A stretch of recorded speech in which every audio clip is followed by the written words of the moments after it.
কোনো মানুষ যদি বিছানা যাওয়ার পরে ডান কাতে শোয়, ডান কাতে শুয়ে যদি একটা বাক্য 3 বার পড়ে, কয়বার? আল্লাহর নবী বলেন আল্লাহ তাআলা তার গুনাহগুলোকে মাফ করে দিবে। যদি পৃথিবীর শুরু দিন থেকে আজ পর্যন্ত বৃষ্টির যত ফোঁটা ছিল তত ফোঁটার সংখ্যা বরাবর, পৃথিবীতে যত গাছ আছে তত গাছের পাতা বরাবর। কি শুনলেন? এরপরে রাসূল বলেন পৃথিবীতে যত ধূলিকণা আছে তত ধূলিকণা বরাবর। এবার এত গুনাহ কার কার আছে? কোন মুমিনের এত গুনাহ আছে?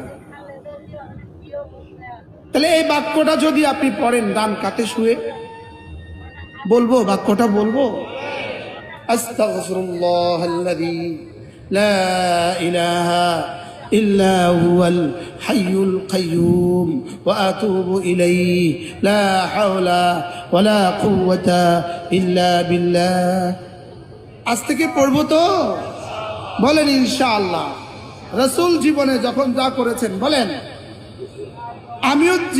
আমিও আমার জীবনে তখন তা করব, বলেন ইনশাআল্লাহ।